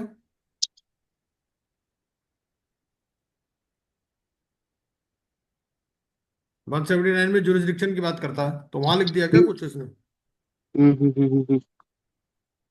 179 टू बी देख लो एक बारी। Any claim made by or against the individual debtor.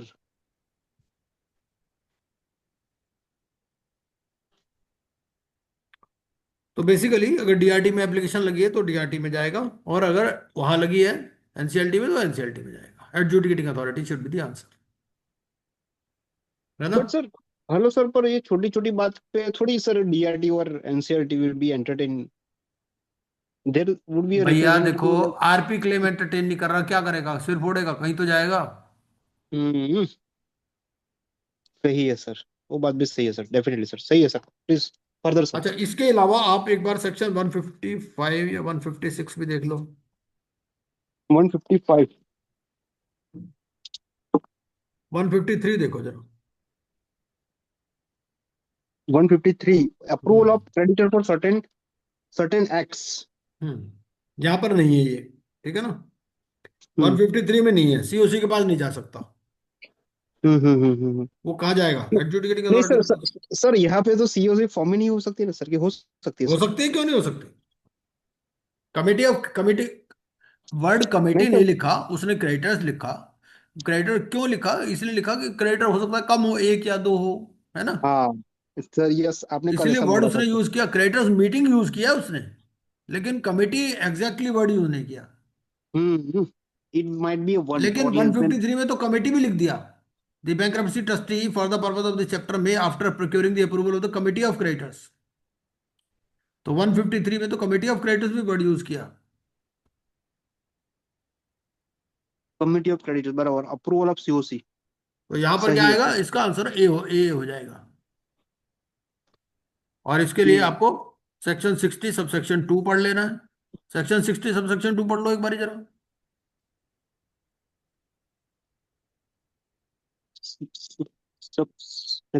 subsection 2, without prejudice to subsection 1, anything any notwithstanding anything ये, contrary बल्कि contained आप सेक्शन 60 सबसेक्शन 5 पढ़ लो।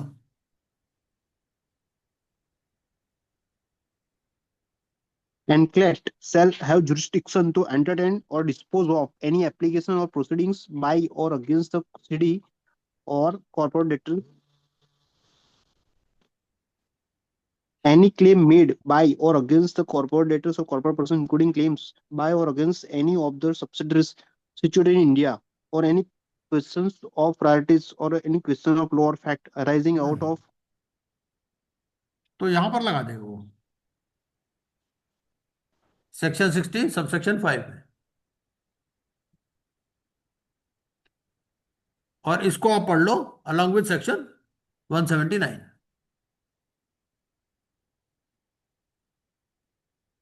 Yes, sir. ठीक है जी, एलएलपी केस स्टडी पढ़ो जरा। Husband and wife started LLP where there had equal share. New partner was introduced and share of new partner was 50%. Another partner would be 25% each. Husband 25, wife 25, and other new added partner will be a 50%. That is total 100%. Hmm.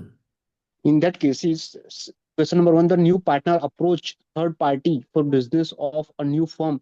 So, what capacity he acting? हम्म। मतलब ये है कि एक LLP है, husband and wife Hmm, उसमें partner है, equal share है। hmm, एक hmm, नया पार्टनर इंट्रोड्यूस हो गया, उसका शेयर 50 हो गया, बाकी दोनों का 25-25 हो गया, हस्बैंड एंड वाइफ का 25-25। hmm. अब ये नया पार्टनर जो है थर्ड पार्टी के पास जाता है for procuring business of the new firm, ठीक है? तो in what capacity was he acting? But obvious as a partner, sir. नहीं, sir whether is an option A agent हो ऑफ द जाए, firm, whether option is A. An agent of other partners and firm, whether agent of other partners, क्या है? Sir option A. Right. तो ये जो है agent of the firm ही है, ठीक है? तो within how many days the details of the new partner should be inform to ROC. ROC को कितने दिन में बताना है, नए पार्टनर के ने ज्वाइन कर लिया, कितने दिन में बताना है? 30 days sir, I guess. Guess वैस कुछ नहीं यार। आप एक खोलो, एलएलपी एक्ट खोलो, उसमें से बताओ। एलएलपी एक्ट खोलना पड़ेगा पूरा? तो खोल लो ना, क्या हो गया? नहीं नहीं, सही है सर, हम गूगल ही कर लेते पूरा। अरे हमारी साइट पे चले जाओ, साइट पे सब कुछ मिलेगा, एलएलपी एक्ट मिलेगा आपको। Okay okay sir, okay okay okay. 30 days sir, details of new partner must be inform to ROC within देखो 30 days ऑफ हिज ये मैं अपॉइंटमेंट। आपको शेयर करता हूँ अपनी वेबसाइट।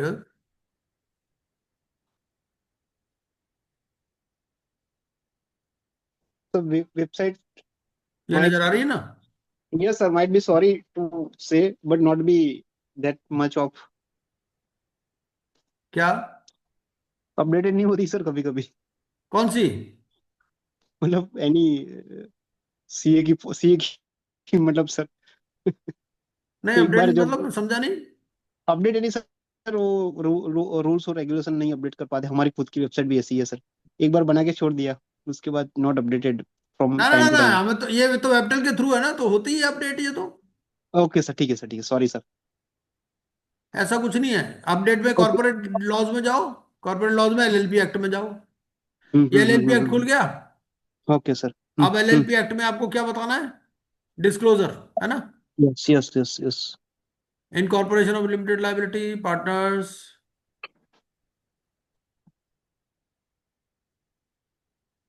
तो ये आपको रहेगा यहाँ। एक बार चैप्टर 3 में देख लेते हैं। चेंज ऑफ नेम,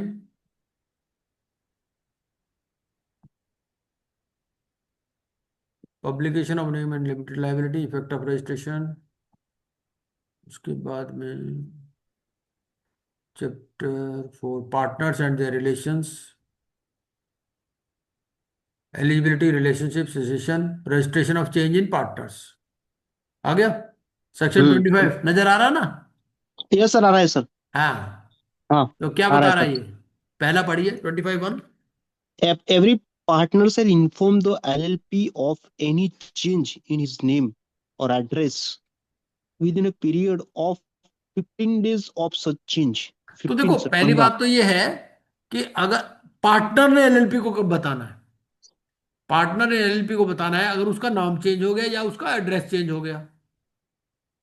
कई बार होता है ना, आदमी अपना नाम चेंज कर लेता है या अपना एड्रेस चेंज हाँ। कर लेता है, तो वो एलएलपी को बताएगा with in 15 days.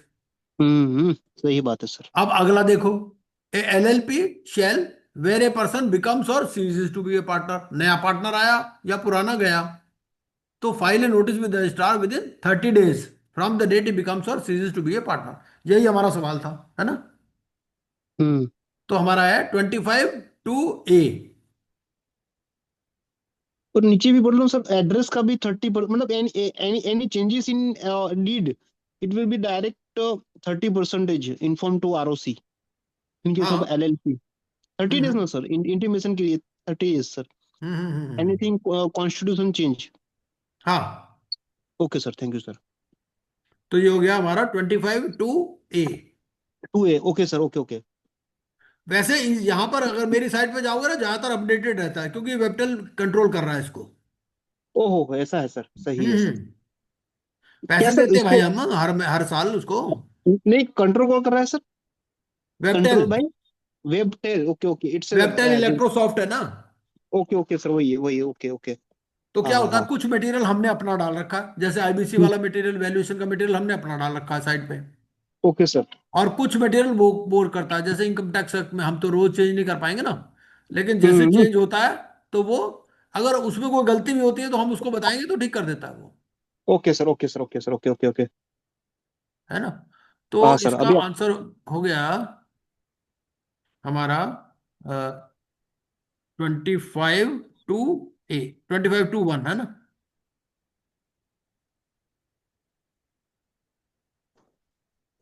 Twenty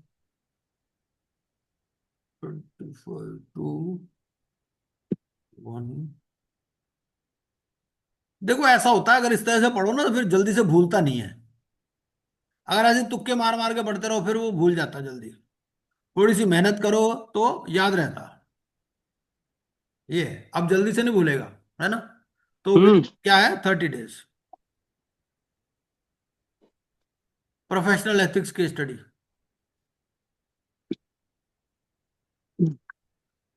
husband was chartered accountant and passed insolvency examination, he was imprison for 6 months. Jail हो गया ओहो। उसको। ओहो। ठीक है। हाँ। तो अब पहली बात तो ये है कि जेल वाले प्रोविजन कहाँ लिखे गए हैं। ये और वाले उसकी तो वाइफ सर। जो है वो पॉलिटिकल साइंस ग्रेजुएट है, और उसने ग्रेजुएट इंसॉल्वेंसी एग्जामिनेशन पास किया हुआ है। सही पहले है सर। बात, क्या हस्बैंड को इंसॉल्वेंट आईपी रजिस्ट्रेशन मिल सकता है या नहीं मिल सकता। अब हम्म। देखो, पहली बात तो हमें देखनी है कि ड्यूरेशन ऑफ इम्प्रिजनमेंट कितनी है, 6 मंथ्स है। दूसरा, सही है। कि वो कब इम्प्रिजन हुआ था। वो हुआ था 2018 में। हम्म।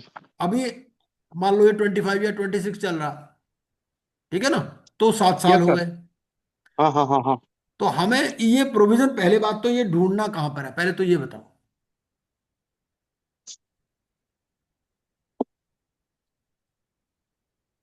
सर शेड्यूल में। हम्म। आईपी रेगुलेशंस में जाना पड़ेगा, है ना। हम्म। इंसॉल्वेंसी प्रोविजनल रेगुलेशंस में जाना पड़ेगा इसके लिए। हाँ सर, कोड ऑफ कंडक्ट में ही है सर वो। और हाँ। कहीं है ना, वो पता नहीं है सर, जैसे सीए का एथिक्स होता है ना, उसका भी एथिक्स है सर। मुझे सही लग रहा है। हम्म। हम्म।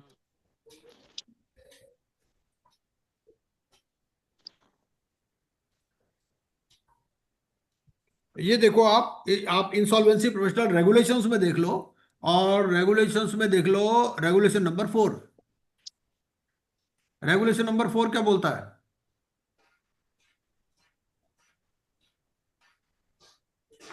ठीक है सर।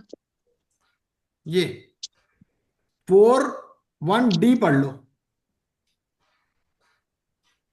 4(1)(d) IP regulations. आपके पास है नरेंद्र जी के, नहीं है। हाँ सर, है सर, पूरा है सर। है ना। पर अभी वो अभी जो मैंने अपडेट दिया हुआ ना उसके अंदर भी दे रखे हैं, ये मैं वहां से पढ़वा देता हूं आपको।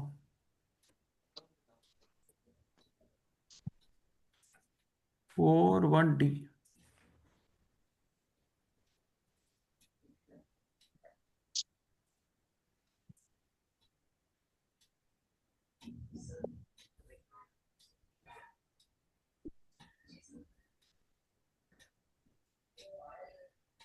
यहां देख लो, ये आईपी रेगुलेशंस कहाँ दे रखे हैं। Sir sir should I read? हाँ हाँ, पढ़िए पढ़िए। Sir regulation 4(1)(d). हाँ। He has not been convicted by any competent court for an offence punishable with imprisonment for a term exceeding 6 months, hmm. or for offence involving moral turpitude, and a period of 5 years has not elapsed from the date of expiry of the sentence. Hmm.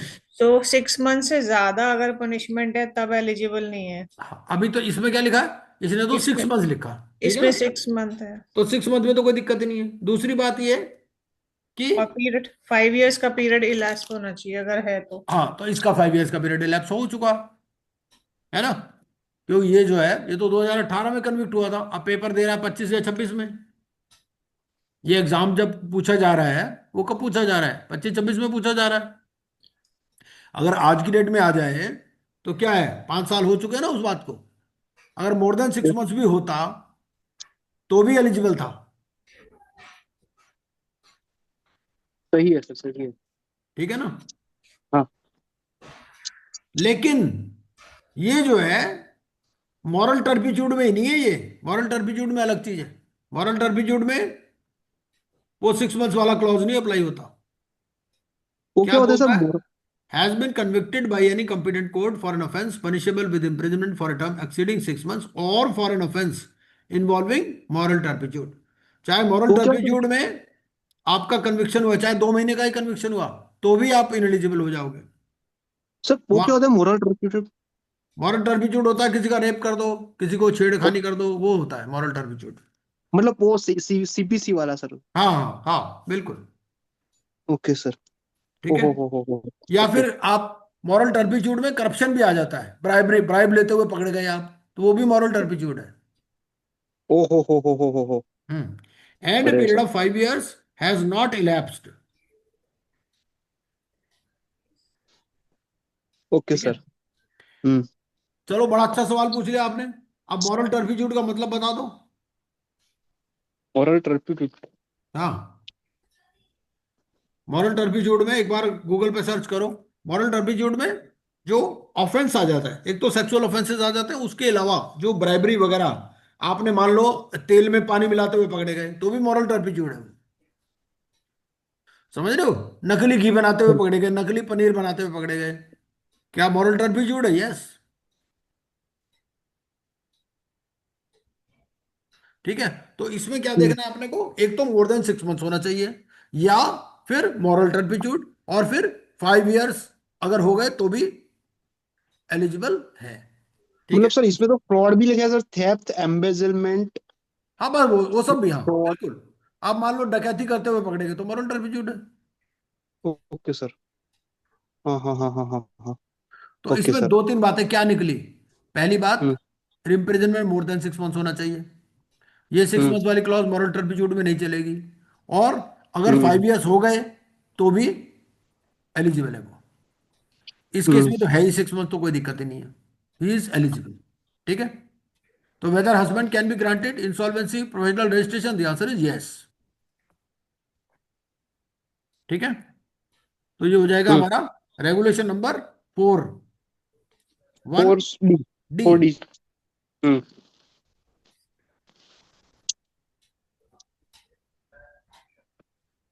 4 1 D. ठीक है। Of IP regulations. हम्म।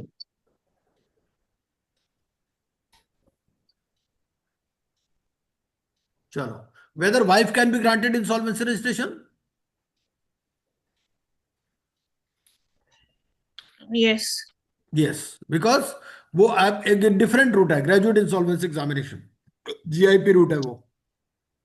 ठीक है ना? वो graduates के लिए ही है, लेकिन 28 ईयर से कम होने चाहिए।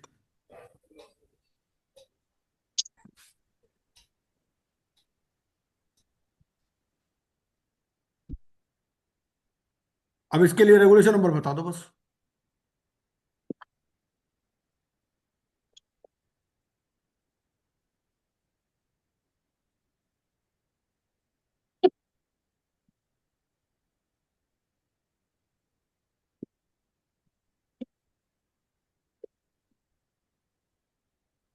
Sir, 5C2. Very good. 5C2।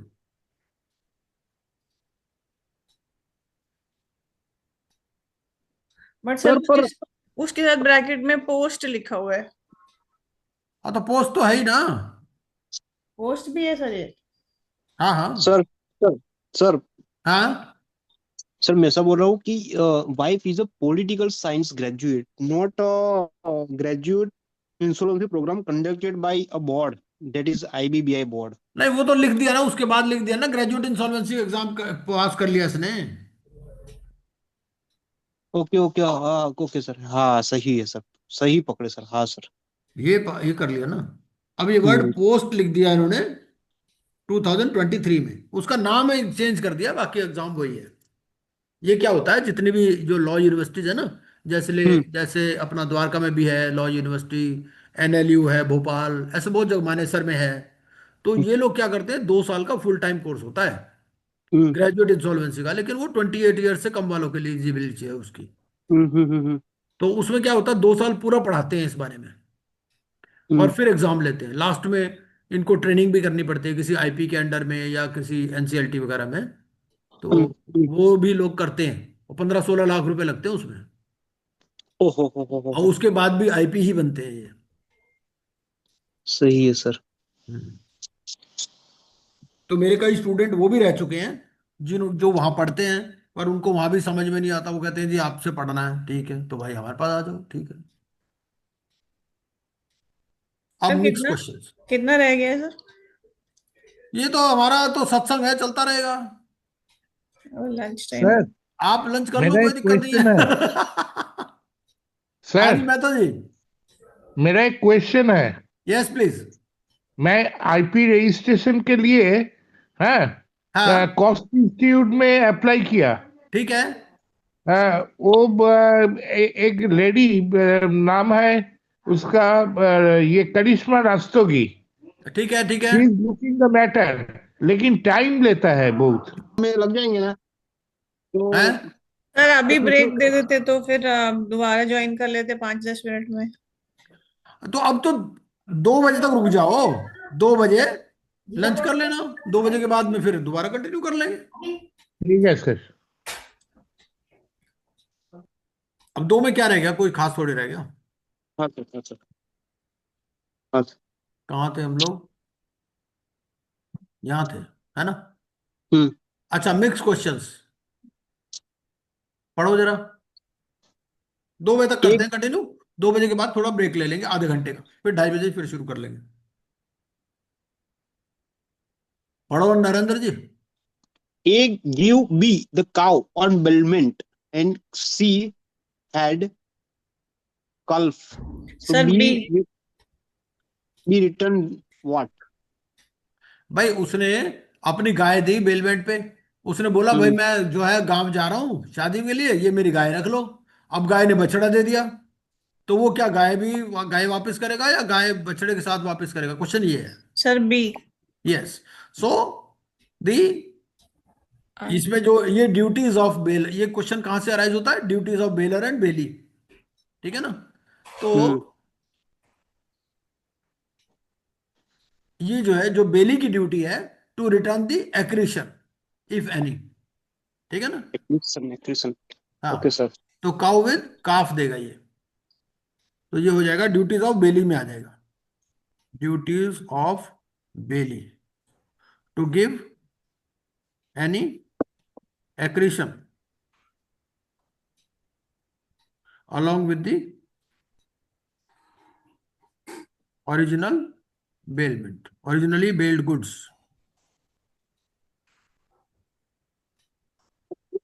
चलिए, आईपीए कैन अपील। आईपीए जो है, ये कहाँ अपील करेगा? मान लो आईपीए जैसे आईबीबीआई है, इसको हम बैकग्राउंड समझते हैं कि IBBI can take action against IPA also. ठीक है ना? हम्म। आईपीए क्या होती है पहले तो ये बताओ।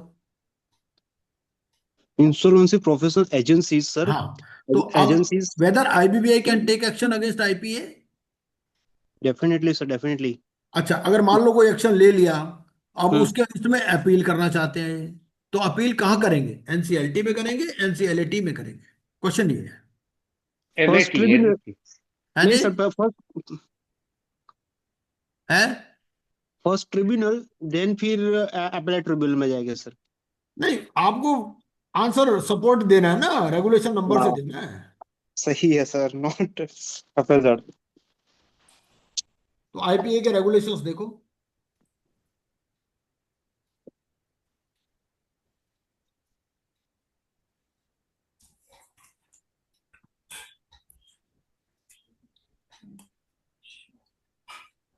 Regulation number 9, IPA regulations.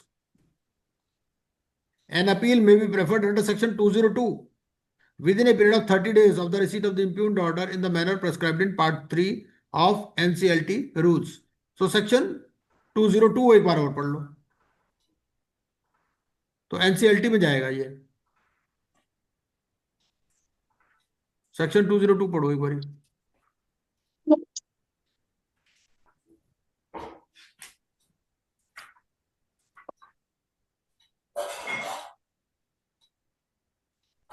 N IP agency. Professional agency which is agreed by the order of the board made under 201 may prefer appeal to national company appellate लिखा है sir, national company law appellate हाँ, tribunal। NCLT में चला गया। तो आपका regulation number 9, इसका answer NCLT हो जाएगा।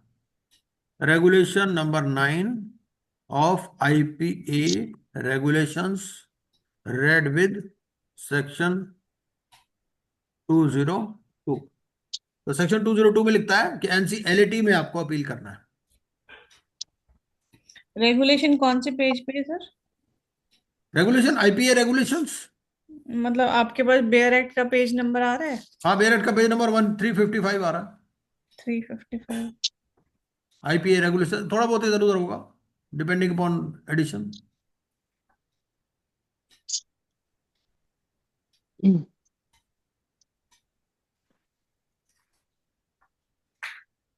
ठीक है जी, मिल गया। देख रहे हैं बस। तो सेक्शन तो मिल जाएगा इजीली,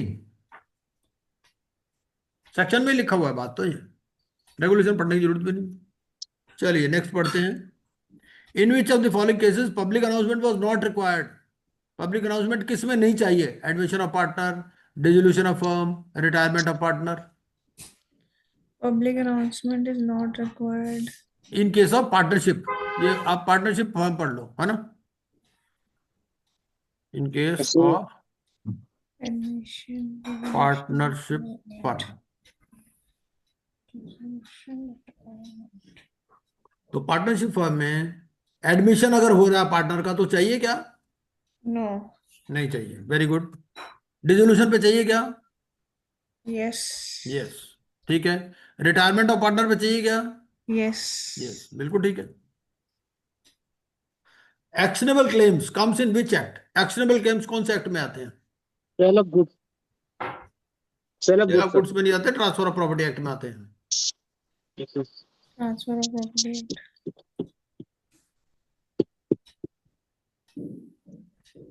आप ट्रांसफर ऑफ प्रॉपर्टी एक्ट पढ़ो ना, तो ट्रांसफर ऑफ प्रॉपर्टी एक्ट में आपको ये एक्शनेबल क्लेम्स का डेफिनेशन मिलेगा। एक मिनट, मैं आपको ये शेयर करता हूँ।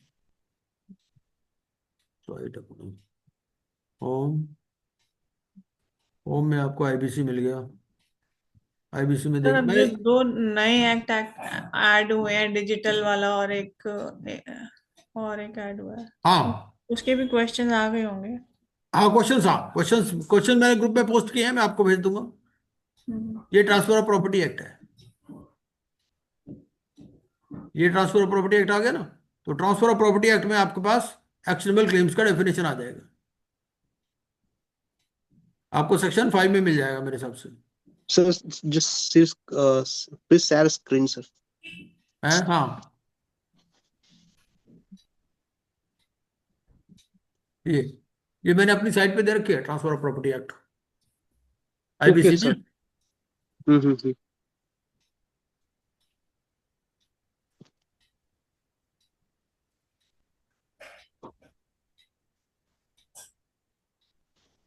जी, एक्शनेबल क्लेम मिल गया, हम्म।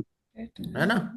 तो actionable claims means a claim to any debt other than a debt secured by mortgage of immovable property और by habitation, ये सारा ठीक है। तो आपका ये यहां पर आ रहा है। Okay sir.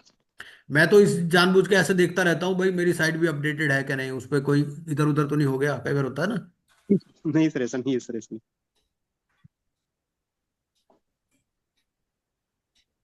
ये हो गया, चलो। Prior to enactment of IBC for personal guarantor the individual insolvency was governed by which act? कौन से एक्ट में गवर्न होती थी ये एक्ट आने से पहले?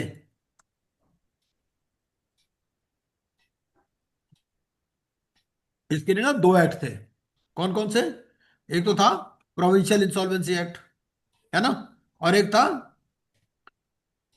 पर प्रेसिडेंसी टाउन्स इंसॉल्वेंसी एक्ट। तो जो प्रेसिडेंसी तो towns. Presidency towns insolvency act में अगर जुरिस्डिक्शन आता था तो वहां पर चलती थी, बाकी फिर प्रोविंशियल इंसॉल्वेंसी, हम्म। इस तरह से था। इसका रेफरेंस लेना है कि चलेगा सर? हाँ मिलेगा, क्यों नहीं मिलेगा।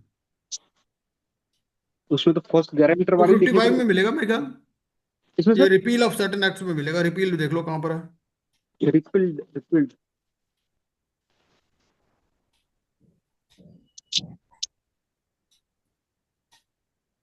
243 देख लो एक बार, सेक्शन 243। सेक्शन 243। ये presidency towns insolvency act and provincial insolvency act. Oh.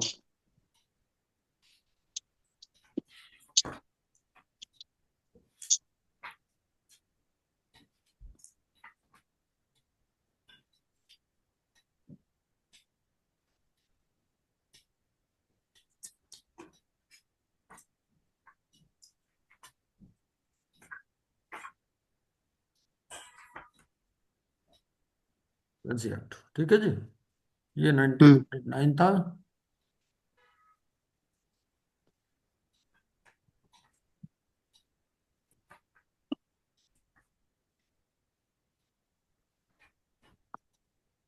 और प्रोविंशियल इंसॉल्वेंसी एक्ट था 1920।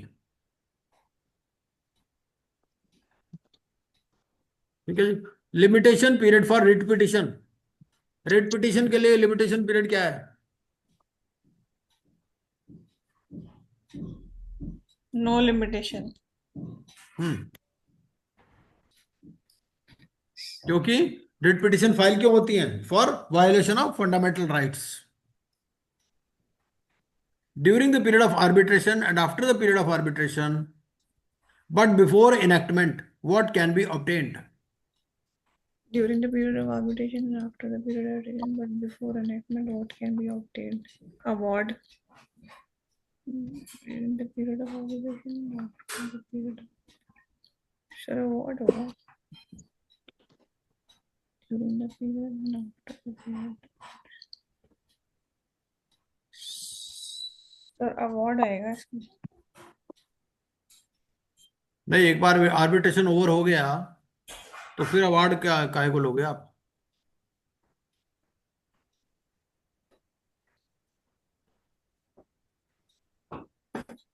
इंजंक्शन होना चाहिए मेरे हिसाब से तो। Before. लेकिन सर बिफोर एनफोर्समेंट तो अवार्ड ही आएगा ना, फिर उसी को एनफोर्स करोगे आप। हम्म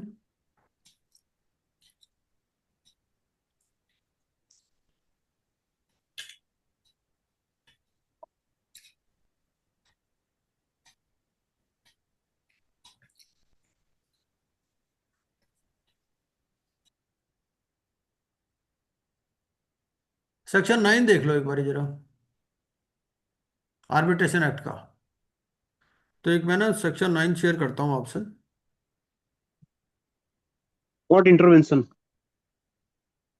हम्म Yes, sir. The party can still apply to the court for interim protection after the award, but before it's enforced hmm hmm hmm to hmm secure the award. Google says, hmm. sir. Yes, sir.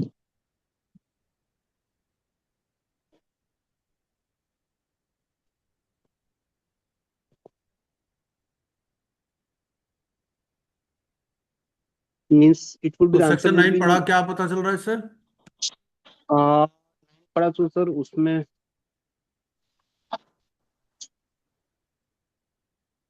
what dismissal freezing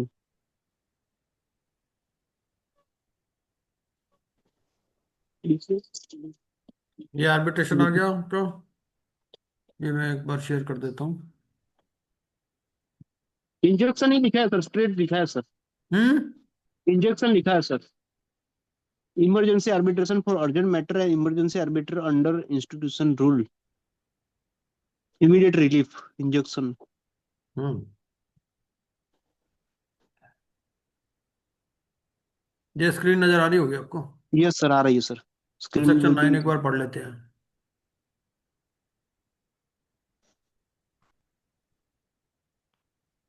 ये interim measures, ए party हम्म में before और during arbitral proceedings और at any time after the making of the arbitral award but before it is enforced. ठीक है ना?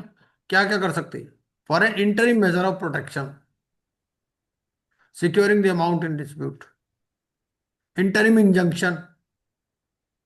तो basically stay के लिए या इंटरिम इंजंक्शन के लिए अप्लाई कर सकते हैं, ये कहता है सेक्शन 9। ठीक है, एनफोर्स होने से पहले। तो अब हम इसका आंसर ढूंढ लेते हैं।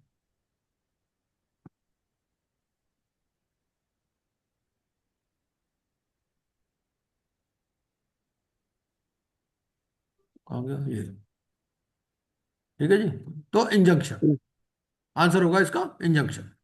हम्म। सेक्शन 9।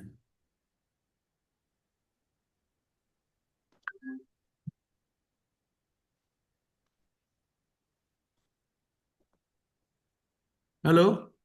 Yes sir. हाँ जी, हाँ जी।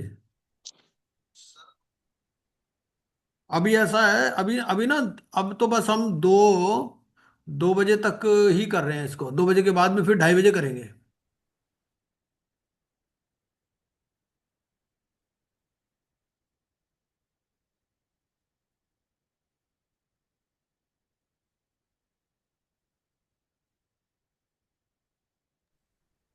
हाँ जी। बस एक लास्ट क्वेश्चन ले लेते हैं। RBI fixes what to manage macro economics? Interest rate. Repo repo sir, repo. पहले तो ये बताओ रेपो रेट होता क्या है और रिवर्स रेपो रेट क्या होता है? फर्स्ट तो पहले आपको डेफिनेशन बताना है। ठीक है। तो बस हम ये लास्ट लेंगे। रेपो रेट हम्म, क्या होता है और रिवर्स रेपो रेट क्या होता है? आपको पता है कि बैंक्स के पास कुछ फंड्स होते हैं, ठीक है। हम्म, अब बैंक्स कुछ मतलब ओवरनाइट फंड्स लेता है, ठीक है। हम्म, हम्म। ओवरनाइट फंड्स लेता है आरबीआई से, उसके लिए आरबीआई कुछ चार्ज करता है। इसी तरह से बैंक्स कई बार आरबीआई को देता भी है फंड्स, ठीक है। अगर एक्सेस लिक्विडिटी हो जाए, भाई फंड्स रख के करेगा क्या, है ना। तो अब क्वेश्चन ये है कि रेपो रेट क्या होता है और रिवर्स रेपो रेट क्या होता है, ये कॉन्सेप्ट एक बार पढ़ लेते हैं। रेपो रेट क्या होता है? Interest charged by RBI from the bank. Right. और उल्टा होता है तो ये रेपो रेट का उल्टा हो जाएगा। हाँ।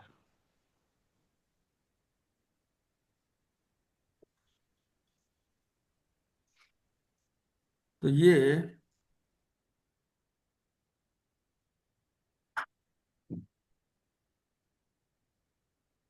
This is the rate, repo rate है, this is the rate at which the RBI lends money to banks, and when that cost changes it trickles down to your loan, saving and even investments. तो ये तो हो गया RBI का repo rate. तो जिस rate पर RBI पैसा देता है बैंक्स को, ये होता है रेपो रेट। और रिवर्स रेपो रेट क्या है? नेचुरली इसका उल्टा है, जिस रेट पर। Yes, RBI taken money from commercial banks. हाँ बिल्कुल बिल्कुल, ठीक है। तो ये रिवर्स हम्म, रेपो रेट हो गया। तो रिवर्स रेपो रेट हो गया, while repo rate is about banks borrowing from RBI, reverse repo hmm, rate is about RBI borrowing from banks। ठीक है। उसका कारण क्या है? sometimes banks have extra liquidity, extra cash, so instead of lending it out they can park it with RBI and earn interest, that is reverse repo rate। ठीक है। अच्छा, repo rate ज्यादा होता है या रिवर्स रिपो रेट ज्यादा होता है?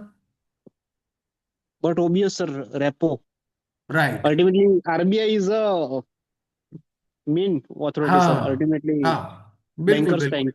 बिल्कुल। Yes. Hmm. But sir RBI fix what to manage macro economics, hmm. उसका आंसर क्या आएगा सर? किसका? फिक्स, वो आठ का था, RBI fix what to manage macro economics, A or B. वो जो क्वेश्चन नंबर 8 है, RBI fix what to manage macro economics. Repo rate. Repo rate, okay, answer hmm will be. Hmm. Hmm. ठीक है जी। तो बस आज ओके की sir. कथा यही समाप्त करते हैं। अब 2:30 बजे दोबारा मिल लेंगे एक बारी, है ना। 2:30 क्या करना है सर, थोड़ा दे दो ना सर, तो थोड़ा तब तक रिवाइज भी कर लेते अरे यही तो। करेंगे और क्या। Yes sir, yes sir, yes sir, अभी तो यस। ये काफी बाकी रह गया हमारा। नहीं, यही करते, सही है सर, सही है, सही। अब अभी देखो ना, हाँ अभी सर। हम कहाँ पहुंचे। फिर 5 रिमेनिंग 5 पेजेस प्लीज स्टिल। अभी तो देखो 11 पेज है इसमें, है ना। हाँ सर। अभी तो 5वें पेज पे पहुंचे हम। हाँ सर, हाँ सर, हाँ सर, हाँ सर। इसको पूरा खत्म कर देंगे आज। हाँ हाँ सर, डेफिनेटली सर। क्यों? सही है सर। हाँ सर। बस मेरी लाज बचा लेना यार, ये पास होके अरे दिखा दो बस। सर, हर रोज करवाओ सर, थोड़ा थोड़ा। है। हर रोज थोड़ा थोड़ा करवा दो सर, अभी फॉर्म तो भर चुके हम। तो हाँ, अभी अरे लग जाओ, 10-12 घंटे रोज पढ़ो, क्या दिक्कत है। आप